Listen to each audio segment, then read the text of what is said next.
आकाशवाणी भोपाल से प्रस्तुत हैं प्रादेशिक समाचार।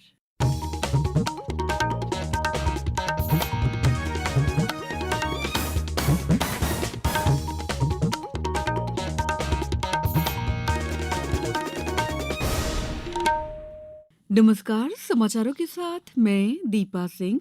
सबसे पहले मुख्य समाचार। प्रधानमंत्री नरेंद्र मोदी आज दुबई में COP 28 में विश्व जलवायु कार्रवाई शिखर सम्मेलन को संबोधित करेंगे। मुख्य निर्वाचन पदाधिकारी ने कलेक्टर, पुलिस अधीक्षक और रिटर्निंग अधिकारियों से जानी मतगणना की तैयारियां। विश्व एड्स दिवस आज, राज्य में 15 दिसंबर तक होगा विभिन्न जागरूकता गतिविधियों का आयोजन। और प्रदेश में बारिश का दौर जारी, आज भी कई जिलों में बरसेगा पानी। अब समाचार विस्तार से। प्रधानमंत्री नरेंद्र मोदी आज दुबई में COP 28 में विश्व जलवायु कार्रवाई शिखर सम्मेलन को संबोधित करने वाले हैं। ये कार्यक्रम न केवल महत्वपूर्ण जलवायु मुद्दों पर चर्चा करने के लिए एक मंच प्रदान करेगा, बल्कि COP 28 से इतर जलवायु वित्त, ग्रीन क्रेडिट पहल और लीड IT से संबंधित चर्चाओं में प्रधानमंत्री की भागीदारी का भी गवाह बनेगा। COP 28 जलवायु परिवर्तन से निपटने के लिए प्रतिबद्ध वैश्विक नेताओं की एक महत्वपूर्ण सभा है, जिसमें पेरिस समझौते के तहत हासिल की गई प्रगति का आकलन किया जाएगा। इसके अतिरिक्त इसका उद्देश्य जलवायु कार्रवाई के क्षेत्र में भावी प्रयासों के लिए एक रणनीतिक रोडमैप की रूपरेखा तैयार करना है। मुख्य निर्वाचन पदाधिकारी अनुपम राजन ने कलेक्टर, पुलिस अधीक्षक सहित रिटर्निंग अधिकारियों की वीडियो कॉन्फ्रेंस से 3 दिसंबर को होने वाली मतगणना के लिए की जा रही तैयारियों की समीक्षा की। हमारे शाजापुर संवाददाता ने बताया कि श्री राजन ने डाक मतपत्रों की गणना सहित अन्य बिंदुओं पर विस्तार से समीक्षा करते हुए मतगणना की सारी तैयारियां पूरी करने के निर्देश दिए। इस दौरान उन्होंने विभिन्न जिलों से पूछे गए प्रश्नों का भी समाधान किया। इंदौर में सभी 9 विधानसभा क्षेत्रों के लिए द्वितीय चरण का प्रशिक्षण कार्यक्रम संपन्न हुआ। 2 सत्रों में आयोजित प्रशिक्षण कार्यक्रम में 1000 से अधिक अधिकारी कर्मचारियों को मतगणना का प्रशिक्षण दिया गया। भिंड जिले में मतगणना के लिए अटेर और भिंड विधानसभा के लिए 21, मेहगांव 18, लहार 16, गोहद में 14 टेबल लगेंगी। शिवपुरी जिले में मतगणना की तैयारियां अंतिम दौर में हैं। इसी क्रम में आज शिवपुरी में मतगणना कर्मी और माइक्रो ऑब्जर्वर का प्रशिक्षण आयोजित किया गया है। गुना में मतदान के लिए ड्यूटी करने वाले 4590 कर्मचारियों को निर्धारित मानदेय की राशि का उनके खातों में भुगतान कर दिया गया है। डिंडौरी में विधानसभा चुनाव की मतगणना के लिए नियत स्थल पर मोबाइल और धूम्रपान का उपयोग वर्जित रहेगा। आगर मालवा जिले के मतगणना स्थल पर BSNL द्वारा 8 Mbps स्पीड की इंटरनेट सुविधा प्रदान की गई है। विधानसभा चुनाव में मतगणना से पहले कल विभिन्न सर्वेक्षण एजेंसियों द्वारा एग्जिट पोल जारी किए गए। हालांकि मतगणना के बाद ही स्थिति साफ हो पाएगी कि प्रदेश में किसकी सरकार बनेगी। आज तक एक्सिस माय इंडिया के सर्वे के अनुसार मध्य प्रदेश में भाजपा को 140 से 162 सीटें मिल रही हैं, कांग्रेस को 68 से 90 सीटें मिल रही हैं।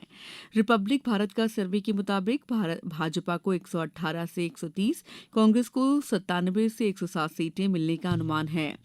न्यूज 24 चाणक्य ने भाजपा को 151 सीटें दी, जबकि कांग्रेस को 74 सीटें दी हैं।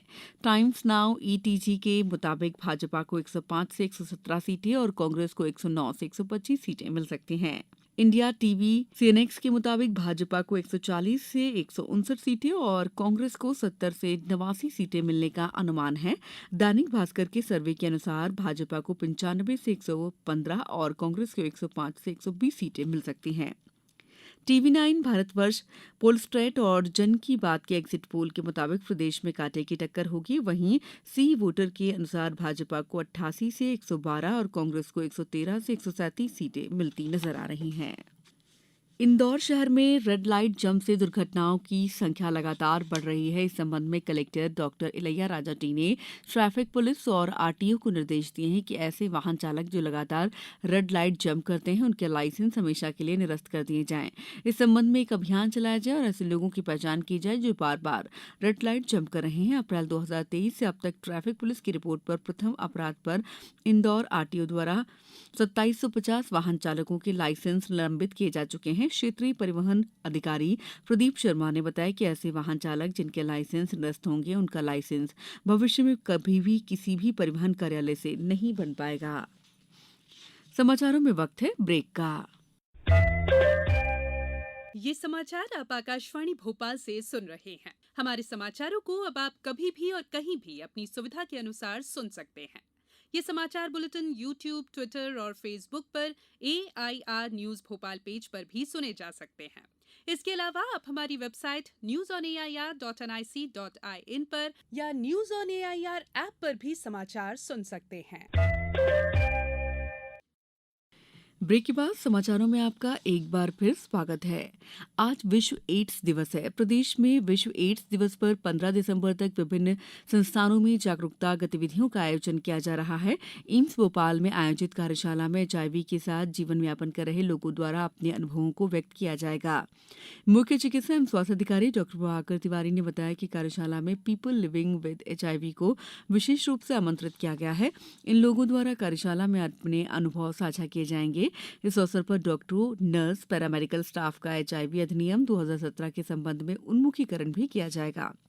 कार्यशाला में एम्स और स्वास्थ्य विभाग के अधिकारी उपस्थित रहेंगे। मुरैना में इस अवसर पर रैली, कैंडल मार्च, रंगोली प्रदर्शनी, मानव श्रृंखला, रिक्शा मेकिंग, जागरूकता गतिविधि और विभिन्न विभागीय अधिकारी, कर्मचारी तथा कॉलेज आदि के साथ कार्यशाला आयोजित किए जाने की रणनीति बनाई गई। प्रदेश में अलग अलग मौसम प्रणालियां सक्रिय होने की वजह से पिछले 4 दिनों से मौसम का मिजाज बदला हुआ है। प्रदेश भर में बादल छाए हुए हैं और कहीं कहीं रुक रुक कर रिमझिम तो कहीं तेज बारिश हो रही है। वहीं वातावरण में बड़े पैमाने में नमी के कारण सुबह के समय घना कोहरा भी छा रहा है। कल भी राजधानी भोपाल समेत प्रदेश के 13 जिलों में बारिश हुई। बारिश और कोहरे के कारण कटनी में सभी स्कूलों में 12वीं तक की कक्षाओं के लिए स्कूल का समय बदल दिया गया है। गुना में भी जमकर कल बारिश हुई। मौसम विभाग से मिली जानकारी के मुताबिक गुना में सबसे ज्यादा 15 मिलीमीटर यानी आधा इंच से ज्यादा पानी गिरा। मौसम विज्ञानियों के अनुसार आज भी भोपाल, इंदौर, नर्मदापुरम, उज्जैन संभाग के जिलों में कहीं कहीं वर्षा होने की संभावना है। भारत और ऑस्ट्रेलिया के बीच 5 मैचों की T20 क्रिकेट श्रृंखला का चौथा मैच आज रायपुर में खेला जाएगा। मैच शाम 7 बजे से खेला जाएगा। श्रृंखला में भारत 2-1 से आगे है। भारतीय क्रिकेट नियंत्रण बोर्ड BCCI ने दक्षिण अफ्रीका के लिए भारतीय टीम की घोषणा कर दी है। कल नई दिल्ली में चयन समिति की बैठक में फैसला किया गया। ये श्रृंखला 10 दिसंबर से शुरू होगी। रोहित शर्मा टेस्ट मैचों की श्रृंखला में टीम का नेतृत्व करेंगे। एक दिवसीय क्रिकेट मैचों में भारत की कप्तानी KL राहुल संभालेंगे। Surya Kumar Yadav T20 cricket team के कप्तान होंगे। भारतीय टीम दक्षिण अफ्रीका में 3 T20, 3 एक दिवसीय और उसके बाद 2 टेस्ट मैच खेलेगी। अब कुछ समाचार संक्षेप में। इंदौर में आगामी 9 दिसंबर को नेशनल लोक अदालत का आयोजन किया गया है। इस लोक अदालत में लंबित प्रकरणों का आपसी सहमति और सुलह के आधार पर निराकरण किया जाएगा। बैतूल जिले में 14 वर्षीय नाबालिग किशोरी के साथ दुराचार करने के आरोपी संदीप पिता जीवन मंडल को विशेष न्यायालय ने आजीवन कारावास की सजा और 5,000 रुपए के जुर्माने से दंडित किया है। नीमच उपखंड के सभी राजस्व अधिकारियों और कर्मचारियों ने सशस्त्र सेना झंडा दिवस पर सैनिक कल्याण कोष में 1 लाख रुपए की राशि जमा की है। भिंड में मोटा अनाज, ज्वार, बाजरा के उपार्जन के लिए जिले में उपार्जन केंद्र निर्धारित कर दिए गए हैं। शासन द्वारा उपार्जन मूल्य ज्वार का 3,180 रुपए और बाजरे का 2,500 रुपए प्रति क्विंटल की दर से निर्धारित किया गया है। उपार्जन केंद्रों पर 21 दिसंबर तक मोटे अनाज का उपार्जन किया जाएगा। डिंडौरी में कलेक्टर की अध्यक्षता में कल सर्व शिक्षा अभियान के अंतर्गत संचालित गतिविधियों की समीक्षा बैठक आयोजित की गई। इस बुलेटिन में इतना ही। दीजिए इजाजत। नमस्कार।